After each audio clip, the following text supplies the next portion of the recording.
regret, aren't you? Well then, come to my fortress, Castle Wily! I've already sent you an invitation. Don't disappoint me.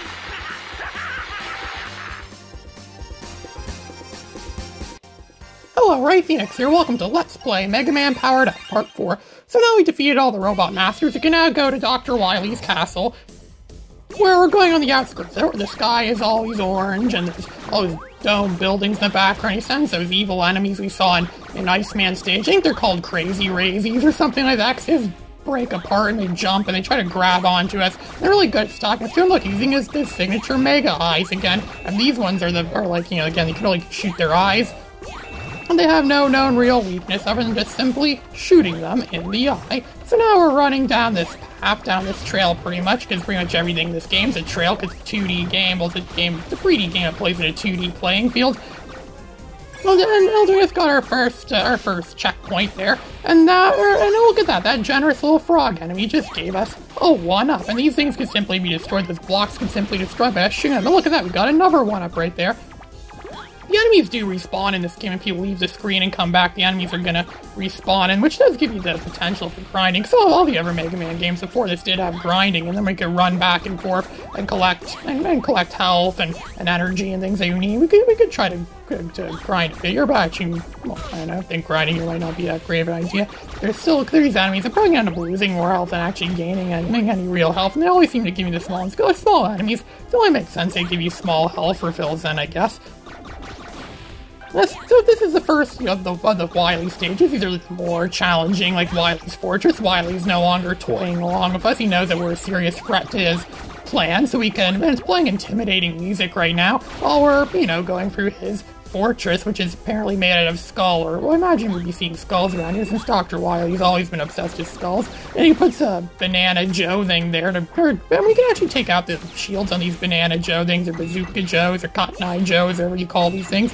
You have to carefully throw the bomb in front of it, and then it will blow his shield off. So there's some other weapons that supposedly do that too. It'll blow off his shield, and that way we could, get a lot of free hits. See, like what just did right there. See, it's hard to hit him with the bomb now, but we could switch to a better weapon, like a Lekman's weapon, and there, we just zapped him pretty much, zapped him until he's destroyed. Of course, none of the weapons in this game are as powerful as they were in Mega Man 1.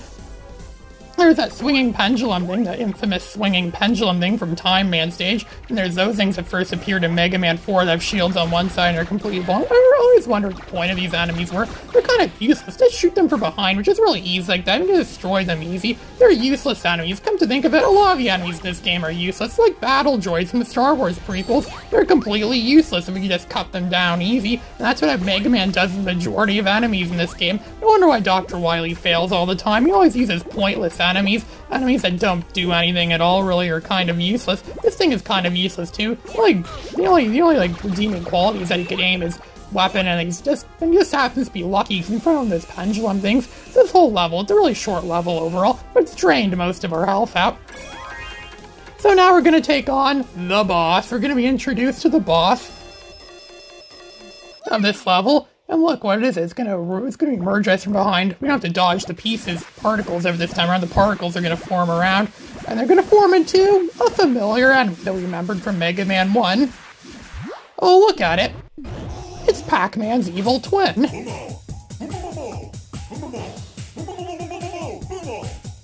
This is the first? A robot made for combat?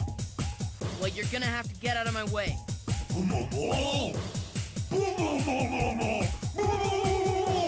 I don't know which that is, but apparently it says boom, boom, boom, boom, boom. I don't know. I never went to Yellow Devil. I never took any courses in Yellow Devil language at school, so I have no idea what he was saying there. But apparently he's a robot made for combat, because none of the other robots that we battled yet in this game are specifically made for combat. But apparently this guy is the first real robot made for combat that Dr. Wily probably built. I don't know if Dr. Wily built him or not, but he was built specifically for destroying Mega Man and dominating the world. I wonder what would have happened if Dr. Wily wins, and if Dr. Wily, if Mega Man just gave up right now and Dr. Wily admitted victory.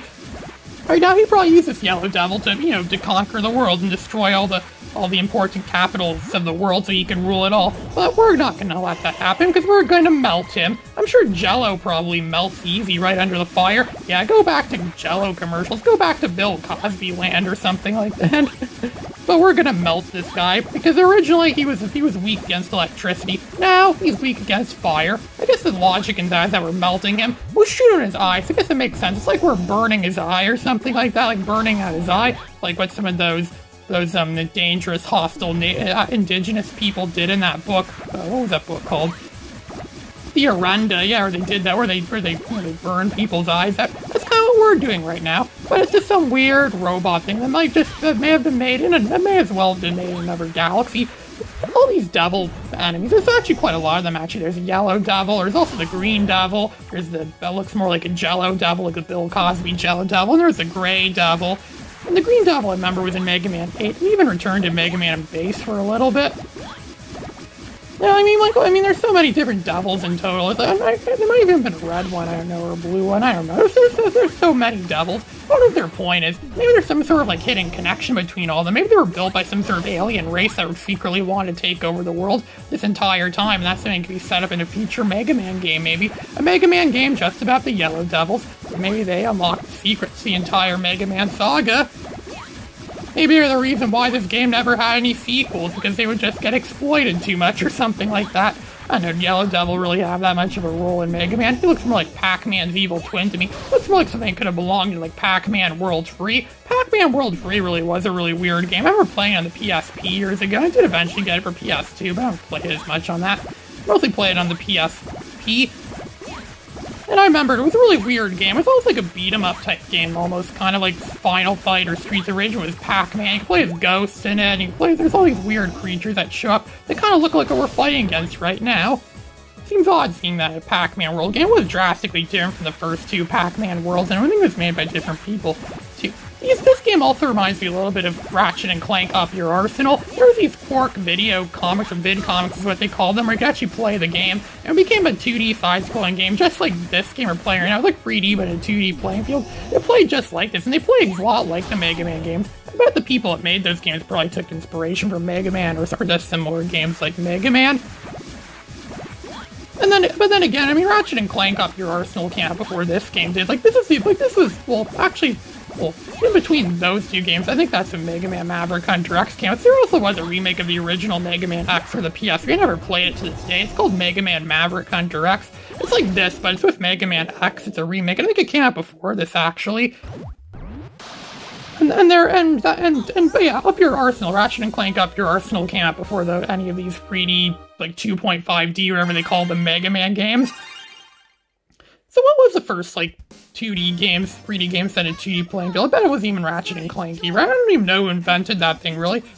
Most Mega Man games that I know of before these remake games were, like, just simply 2D. Even the PS1 Mega Man games were like that. Like Mega Man 8 and Mega Man's X4 to X6, they were 2D kind of thing, but they playing, and they weren't at all in any way an attempt at making a 3D game, which is good, because Mega Man doesn't do well in 3D. Supposedly the Mega Man Legends series is like a 3D platform, but I never played any of those Mega Man Legends games. I was never really interested, but then again, I never really played them before, so how would I know? I don't even know anything about them at all. Maybe I would be pleasantly pleased if I played them, or maybe I would just feel the disappointment if I played them, I don't know. There was Mega Man 64, which I heard was the only Mega Man game that came out on the N64, and I heard that game wasn't very good. Maybe that was Capcom giving some kind of middle finger to Nintendo for not, keeping with the times and not making a disc-based system. Apparently the reason why a lot of these franchises didn't go over to the N64 when the next era came out after the SNES is because they didn't like the fact that Nintendo still used cartridges when discs are proven to be the new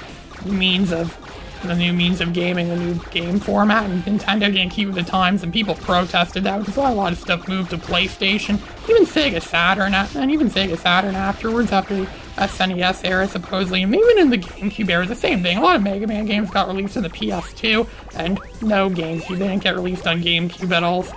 So yeah, maybe Mega Man 64 being bad was like some sort of way Capcom was playing against Nintendo. I was just reading somewhere supposedly that Tengen, the company Tengen, did stuff to fight against Nintendo. That's why they made their own brand of unlicensed NES games that look like Atari games.